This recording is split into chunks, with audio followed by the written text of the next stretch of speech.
الحمدللہ رب العالمین والصلاة والسلام علی سید الانبیاء والمرسلین اما بعد فاعوذ باللہ من الشیطان الرجیم بسم اللہ الرحمن الرحیم۔ ناظرین، آپ کی خدمت میں ایک بار پھر پروگرام محاسبہ کے ساتھ حاضر خدمت ہوں۔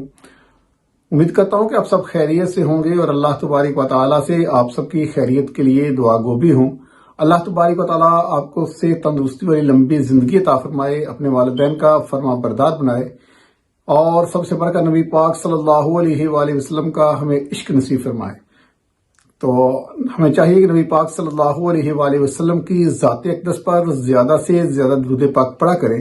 تو حصول برکت کے لیے ایک مرتبہ آپ بھی با آواز بلند میرے ساتھ مل کر دروشی پڑھ لیجئے۔ اللہم صلی علی سیدنا مولانا محمد وعلی آلہ واصحابہ سیدنا مولانا محمد واصحابہ وبارک وسلم علیہ۔ ناظرین، جیسا کہ آپ کو پتا ہے کہ ہم نے محاسبہ کے نام سے ایک پروگرام شروع کیا ہے۔ یہ محاسبہ ہے کیا کہ ہم جو ہے زندگی میں دیکھتے ہیں کہ ہمیں اکثر یہ لفظ سننے کو ملتا ہے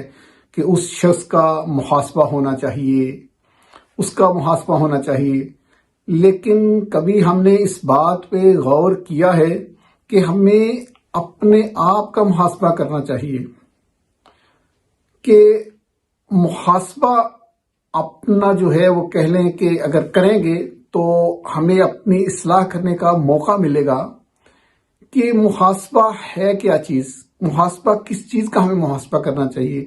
اور آج کا جو محاسبہ ہے وہ اس بات پر ہے کہ ہمیں اپنے والدین کی جو ہے خدمت پر محاسبہ کرنا چاہیے۔ ہمیں یہ اپنا محاسبہ کرنا چاہیے کہ کیا ہم نے اپنے والدین کے حقوق جو ہیں وہ پورے کیے ہیں، کیا ہم اپنے والدین کے حقوق پورے کر رہے ہیں۔ تو اسی بات پر ہمیں اپنا محاسبہ کرنا ہے کہ ہمیں اپنے والدین کی جو خدمت کا حکم دیا گیا، کیا ہم وہ خدمت کرنے میں کامیاب ہو رہے ہیں یا نہیں، ہم اس میں کہیں ناکام تو نہیں ہیں۔ تو ہمیں اپنا محاسبہ ضرور کرنا چاہیے کہ ہم نے اپنے والدین کا کہیں دل تو نہیں دکھایا، کہیں والدین کی دل آزاری تو نہیں کر دی، کہیں والدین کے دل کو ٹھیس تو نہیں پہنچائی۔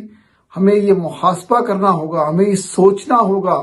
اگر ہم سے کوئی ایسی غلطی یا کوتاہی سرزد ہو گئی ہے والدین کی خدمت میں تو ہمیں فوراً اگر وہ حیات ہیں تو ان سے معافی مانگ لینی چاہیے، اور اگر وہ حیات نہیں ہیں تو کسی عالم سے، کسی مفتی سے ہمیں رابطہ کر کے تو فوراً ہمیں دیکھنا چاہیے کہ ہم اس کو کیسے جو ہے کور کر سکتے ہیں۔ تو ناظرین، سامعین، ہمیں اپنے والدین کے حقوق پورے کرنے چاہیے۔ یہ اللہ اور اللہ کے رسول صلی اللہ علیہ وآلہ وسلم کا حکم ہے،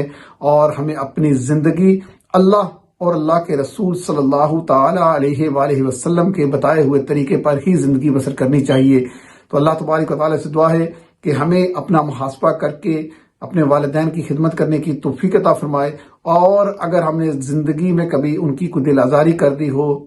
کبھی دل دکھایا ہو، کبھی انہیں اف تک کہہ دی ہو، کیونکہ والدین کو اف تک کہنے کا حکم نہیں ہے کہ اف تک بھی کہو، تو ہم تو پتہ نہیں ہمارے جو ہے معاشرے میں کیا کیا باتیں کر دی جاتی ہیں والدین کے بارے میں۔ تو والدین کی دل آزاری کن کن چیزوں سے کی جاتی ہے، معاذ اللہ کچھ لوگ تو والدین کو اپنے گھروں سے بھی نکال دیتے ہیں۔ تو ہمیں اس بات کی فکر کرنی چاہیے، اس بات پر اپنا محاسبہ کرنا چاہیے کہ ہم نے والدین کے حقوق پورے کیے ہیں یا نہیں۔ اگر نہیں کیے تو ابھی بھی وقت ہے کہ پاس اس کو اپنی کی زندگی چل رہی ہے، سانسیں چل رہی ہیں، ان کو غنیمت جانتے ہوئے اپنے اللہ تبارک و تعالیٰ سے ان کی معافی مانگے کہ جو ہم نے اللہ تبارک و تعالیٰ کے حقوق پورے نہیں کیے، اپنے والدین اللہ تعالیٰ کے بتائے ہوئے حقوق جو ہیں والدین کے بارے میں، نبی پاک صلی اللہ علیہ وسلم کے بتائے ہوئے حقوق جو نبی پاک صلی اللہ علیہ وسلم نے والدین کے بارے میں بتائے وہ ہم نے پورے نہیں کیے، تو ہمیں اس کی معافی مانگ کر جو ہے آئندہ اس سے بچنے کی کوشش کرنی چاہیے۔ اللہ تبارک و تعالیٰ سے دعا ہے کہ جو کچھ سنایا اس پر عمل کرنے کی توفیق عطا فرمائے۔